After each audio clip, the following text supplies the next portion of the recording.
नमस्कार शिक्षु, आप सभी का बहुत बहुत स्वागत है आपके अपने करंट हेवन के यूट्यूब चैनल पर। इस वीडियो को आप अंत तक देखेंगे और जो विद्यार्थी ऐसे सोच रहे हैं कदापि ना सोचें, जो भी होगा अच्छा होगा। देखिए, मैं एक बात कहना चाहता हूँ, इस विषय में मैं अभी बात कर लेता हूँ। जितने प्रशिक्षु के जैसे कि जो जिन्होंने एग्जाम दिया हुआ है फोर्थ सेमेस्टर और सेकंड सेमेस्टर का रिजल्ट अब तो आना तय है। अब ऐसा तो हो नहीं सकता ना कि आप उस कॉपी को फिर से लिख सको। अब तो जो हो गया हो गया, अब रिजल्ट पे हमें वेट करना है, तो जाहिर सी बात है हम उस पर वेट करेंगे।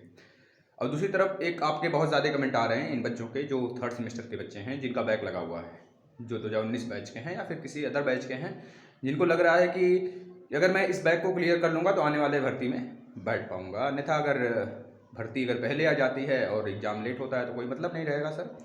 और मतलब यह फिजूल की बातें है ना। अब देखिए, जो चीज़ें चल रही हैं चलने दीजिए। मैं अभी बता देता हूँ आपका एग्ज़ाम कब तक हो सकता है थर्ड सेमेस्टर और फर्स्ट सेमेस्टर का।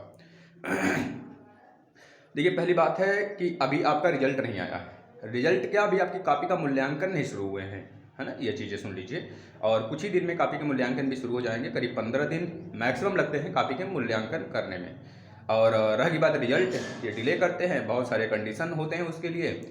कुछ डाइट भी डिले कर देती है, कुछ इन लोग की लापरवाही होती है जो आपके सिस्टम है। और जाहिर सी बात है, गवर्नमेंट है और गवर्नमेंट लोग सही कहते हैं, गवर्नमेंट के काम में देरी होती है। प्राइवेट संस्थाएं जो होती हैं अच्छे अच्छे फैसिलिटीज़ देती हैं, भले पैसा लेती हैं, है ना। तो जो भी चीज़ें होती हैं हमसे उससे नहीं लेना देना। आखिर हमारा डीएलएड का रिजल्ट कब तक आएगा ये बताइए सर। तो देखिए, डीएलएड का रिजल्ट हमने बहुत बार बोला है, बहुत बच्चों परेशान हो रहे हैं, कह रहे हैं कि भाई सर मेरा अंतिम इच्छा यही है कि मैं सरकारी नौकरी पा जाऊँ। वाह, नहीं तो सर मैं कुछ भी कर सकता हूँ। मतलब अनाप शनाप बोलने की क्या ही बात है। देखो, मैं एक बार बता देता हूँ, अगर आप अपने से मेहनत करके, है ना, अगर एक चपरासी की भी नौकरी पाते हो ना, संतुष्टि, आत्म संतुष्टि इतना मिलेगा ना, आप सोच भी नहीं सकते। और आप अगर कहीं अगर ऐसा सोच रहे हैं कि कुछ मैं फिजूल की वजह से, एक मेरे भाई अभी कह रहे थे कि सर बताइए कितना लेंगे, जैसे लग रहा है मैं घूसखोर हुआ हूँ। और मैं कुछ काम, मतलब एक टीचर के माध्यम से मैं आपसे जुड़ता हूँ, बस यही हमारा कर्म है। और रही बात कितने लेंगे कितने देंगे, इन लोगों से, दलालों से बच कर रहिए, नहीं तो आत्मग्लानि आपको जीवन भर होगा। इतना समझ लीजिए। आत्मग्लानि का मतलब समझ रहे हैं, अंदर से घुटना। अंदर से घुटोगे, जीवन में कभी खुल के नहीं जी पाओगे। अपने से जियो, मस्त तरीके से जियो, खुद के मेहनत पे नाच करो। बस ये काम अपने दिमाग में अगर आपने पाल लिया ना, तो बता रहा हूँ आत्मसंतुष्टि, चेहरे पे चमक, ये चीज़ें अपने आप रहेंगी।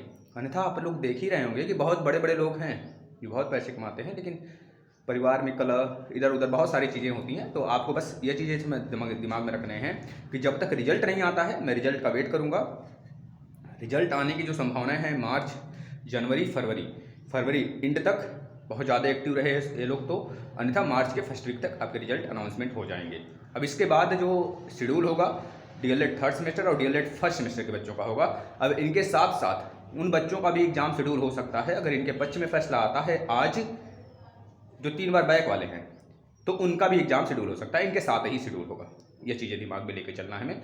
तो अभी अगर आपको संतुष्टि मिली हो कि आपके एग्जाम कब तक हो सकते हैं, तो प्लीज़ आपसे रिक्वेस्ट है, इन सब बातों को, इन सब ख्यालों को दिमाग में मत लाया करिए कि सर बगल वाले। देखिए, मैं एक बात और कह देता हूँ, आपको पता है, मेहनत आप अपने बड़े भाई से, छोटे भाई से, जो भी आपके आसपास के लोग होंगे, अगर उनसे कभी आप मिलते जुलते हों तो उनसे एक चीज़ पूछिएगा कि मेहनत कैसे की है आप, तो गिनाएंगे, अपने बहुत सारी चीज़ें गिनाएंगे कि मैंने सर यहाँ पे भटका, मैं यहाँ पर मेरे साथ गलती हो रही थी, मैं बहुत बार एक नंबर से, आधे नंबर से, पॉइंट से छटता गया। मुझे लगा कि मेरे एक भाई साहब हैं, अभी मतलब कि इसी बगल के हैं, उनका मार्केटिंग इंस्पेक्टर हुआ है।